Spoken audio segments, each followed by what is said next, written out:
We like to think that we make up our own minds, that we make our own choices about how we spend our time and money, what we watch, where, and even the friends we have, that we have complete control of our own decisions. But the truth is, we are influenced into these choices in ways big and small, and often invisible. Some of this influence may be harmless, even fun, and some of it may be not so harmless at all.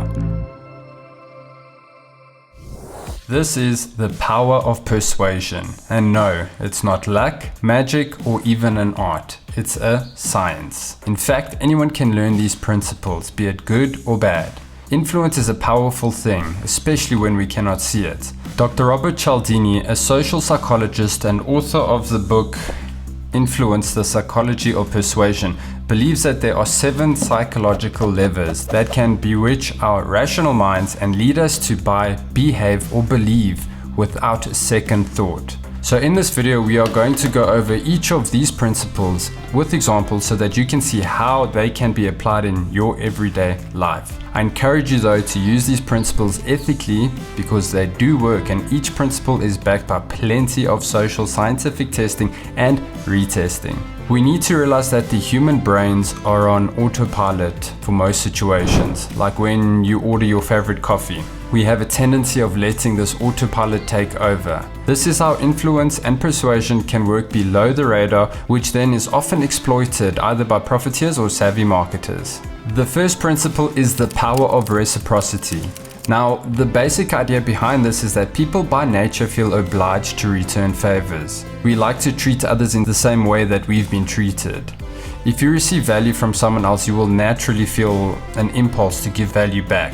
This impulse not only makes us want to give back equally, but compel us to give back more than what we received initially. This is why men in most cases don't mind paying for dinner or drinks.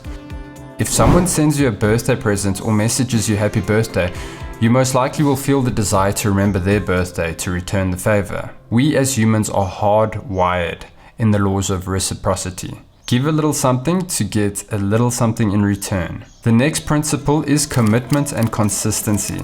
People will tend to behave consistently with the choices that they have already made, even small choices. We try to be consistent in our commitments because we associate our commitments with our self-image. We like to believe that because we made a commitment or decision, we will stick by it.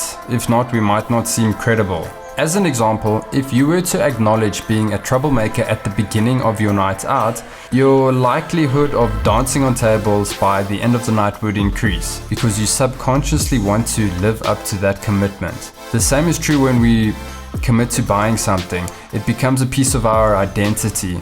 We act in a way that justifies our purchase. Don't tell me you've never been in denial about buying something, but you've kept that thought to yourself. Get people to commit to smaller gestures and it will all add up. The third principle is one we're all too familiar with in modern times: social proof. Nothing draws a crowd quite like a crowd. The basic idea is that we look to what others do to guide our own decisions and behavior. If you want a 6-year-old to do something, let him discover another 6-year-old doing it. Even from this young age, we are wired this way. Ever wonder why network sitcoms use laughing tracks in the background, even though it's cringe and outdated?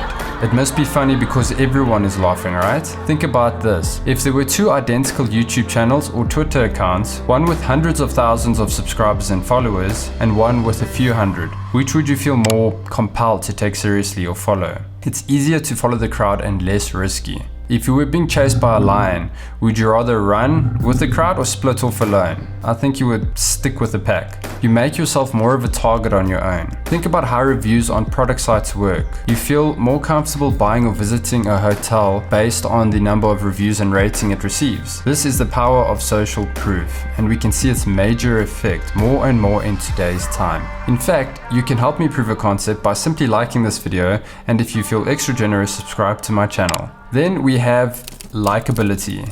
Everyone wants to be liked. We generally see people as likable in 3 ways. Either they're good looking, i.e. attractive, They are similar to us or they complement us. Research has shown that we automatically give physical, attractive people good traits such as intelligence, talent, or kindness. We all know that in reality, this shouldn't be an automatic given. We then also automatically like people who are similar to us. This is a popular tactic with, say, car salesmen. They are trained to look for evidence of items in the car of a trade-in. If there are golf clubs in the car, the sales guy might make a comment about hoping that the rain holds out for the golf game. You then have something in common and essentially speak the same language. Congratulations, your guard is lowered and you are one level closer to being sold to. We then tend to like people who compliment us and flatter us. This could be anything from straight up compliments face to face or something as simple as liking a tweet or a Facebook post. The fifth principle is authority.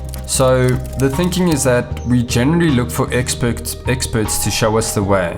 We trust people in positions of authority. This is the reason why we don't always question people in uniforms or with certain titles. In fact, if you look at doctors, we often follow their prescriptions without doubt. I mean, they're the experts, right? When big health associations endorse healthy products, we believe they must be good, right? Put yourself in a position of authority and you will be able to persuade people easier. Number 6, scarcity. The less available something is, the more we want it. This is an incredible concept that can be applied to many different ways. In the dating world, making yourself too available can be seen as a negative. It technically makes your value less. Think about how often you think, maybe I shouldn't message the guy or girl just yet, play hard to get, or seem not interested. What happens? You start introducing scarcity. Romeo and Juliet were forbidden from seeing each other. This in turn had the opposite effect on their relationship and created a deeper desire for them to want to be with one another. Think of how companies use manufactured demand to increase the value of their products. Think of luxury brands like Rolex. They don't mass produce their watches for a reason. Look at how crazy hyped sales events can be like Black Friday. Why? Because you have limited length of time to buy to get those deals. The last cookie for sale always tastes sweeter. Scarcity is a powerful principle. We want what we can't have.